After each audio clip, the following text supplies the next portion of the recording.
안녕하세요. 처음 인사드리는 대현이라고 합니다. 오늘 이야기해 볼 주제는 장거리 연애입니다. 롱디라고도 하죠. 왜 장거리 연애에 대해 말씀드리게 되었냐면 의외로 주변에 장거리 연애를 하는 사람들도 은근히 있고 그 장거리 연애를 앞두고 걱정하시는 분들도 제법 있더라고요. 경험자로서 작게나마라도 그 고민이나 걱정들에 도움이 될 수 있었으면 좋겠다는 마음으로 한번 찾아뵙게 되었습니다.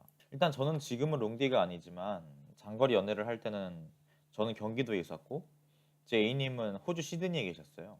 상당히 먼 거리의 장거리 연애였죠. 언제는 한번 심심해서 알아보니까 서울에서 시드니까지 대략 8,500km 정도 되더라고요. 서울, 부산을 대략 10번 정도 왕복할 수 있는 거리고 비행기로는 직항으로도 거의 10시간 가까이 걸립니다. 이 생활을 거의 2년 정도 했어요. 쉽지 않았죠. 물론 물리적인 거리나 소요 시간이 롱디를 힘들게 하는 모든 것은 아니죠. 장거리 연애가 왜 힘든 건지는 많은 분들이 아실 겁니다. 해보신 분들이야 너무 잘 알고 해보시지 않았더라도 힘든 점은 대략 예상이 되죠.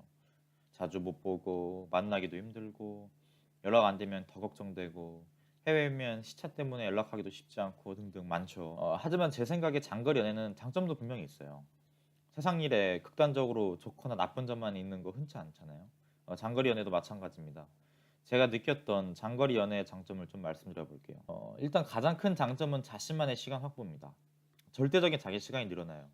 만약 수험생이시거나 사업가이시거나 등등 어떤 스스로 목표한 바에 절대적으로 투자해야 할 시간이 좀 필요하신 분들은 장거리 연애가 마냥 독은 아닌 것 같아요. 솔직히 연애를 하면 대부분 자기 시간이 좀 사라지는 게 사실이잖아요. 특히 데이트한 날 같은 경우는 솔직히 아예 하루를 통째로 보내는 일도 많죠. 자주 볼수록 더욱 시간과 돈을 많이 쓰게 될 거고요. 물론 이걸 절대 부정적으로 이야기하는 건 아니에요. 어디 인생에서 우리가 돈만 벌고 공부만 하면 살 수 있나요? 대부분 쉽지 않죠. 사랑하는 데 쓰는 시간은 살면서 가장 값지고 가치 있는 시간 중 하나라고 생각합니다. 하지만 어쨌든 하루 24시간은 누구에게나 똑같고 거기서 데이트를 하는데 들어가는 시간은 분명히 존재한다는 것이죠. 사실 저는 개인적으로 좀 그런 게 있거든요. 시간을 너무 허투루 쓰는 느낌을 받거나 자기 개발이 제대로 안 되고 있다는 느낌을 받으면 스스로 좀 쫓깁니다. 초조함을 느끼고 우울해지기도 해요. 항상 하루를 최소한 어느 정도는 좀 생산적으로 보내야 합니다. 자기 계발을 완전히 손에서 놓으면 안 돼요. 그래서 이상하게 연인과 시간을 보낼 때면 물론 행복하고 소중하고 감사하고 그런데 한편으로는 또 가끔 불안해져요. '아 내가 이래도 되나?' 그래서 장거리 연애를 하면서 A님과 자주 만날 수 없었던 기간에는 어차피 자주 못 보는 거 좀 더 열심히 살려고 노력했습니다. 개인적인 꿈과 목표가 있으니까 나중에 더 성장한 사람이 되어 A님과 오래 더 행복하게 살기 위해서 스스로에게 투자한 거죠. 근데 제 친구 중에도 저랑 비슷한 강박 아닌 강박을 가지고 있는 친구가 또 있었어요. 이렇게 저랑 비슷한 고민을 가지고 계시거나 좀 더 개인주의적인 성격을 가지고 있어서 나만의 시간이 좀 필요하다 하시는 분들은 생각보다 장거리 연애가 그렇게 힘들지만은 않으실 수도 있을 것 같아요. 일과 사랑 둘 다 잡을 수 있는 방식이 되어줄 수도 있는 거죠. 제가 생각하는 장거리 연애의 또 다른 장점은 애틋함입니다. 사실 장점이라고 하기엔 좀 애매할 수도 있는데요. 플러스 얘기하면 떨어져 있는 동안 상대방의 소중함에 대해서 좀 더 느끼게 되고 더 갈구하게 되고 자주는 못 만나겠지만 가끔 만나게 되면 더욱더 깊은 감정 교감과 더 농밀한 시간을 함께할 수 있다고 생각합니다. 저는 지금 애인님과 한 동네에서 지내본 적도 있어요. 걸어서 10분 거리 정도로 상당히 가까웠거든요. 그때는 거의 매일 봤어요. 매일 봤는데 좋긴 좋죠. 연애할 때는 내가 좋아하는 사람 매일 보고 싶고 매일 손잡고 싶고 좋은데 확실히 달라요.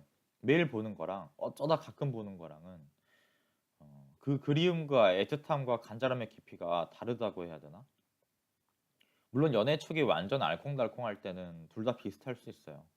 지금 사귀신 지 100일, 200일쯤 한창 달달할 때를 지나고 계신 분들은 갸우뚱하실 수도 있어요. 하지만 연애 기간이 길어질수록 아마 점점 더 차이를 공감하실 수 있게 되실 겁니다. 그냥 아직은 만난 지 얼마 안 되었거나 하는 이유 등으로 깊지 않은 관계, 조금은 가벼운 관계, 크게 미래를 생각하지 않았던 관계라면 장거리 연애는 큰 위기일 수도 있습니다.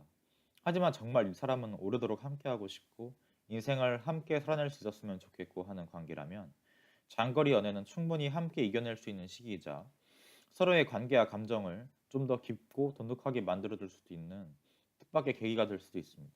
어쩔 수 없는 사정으로 장거리 연애를 앞두고 있거나 장거리 연애로 지금 좀 힘드신 분들 함께 지혜롭게 잘 이겨내시고 또 장점을 잘 활용하셨으면 좋겠고요.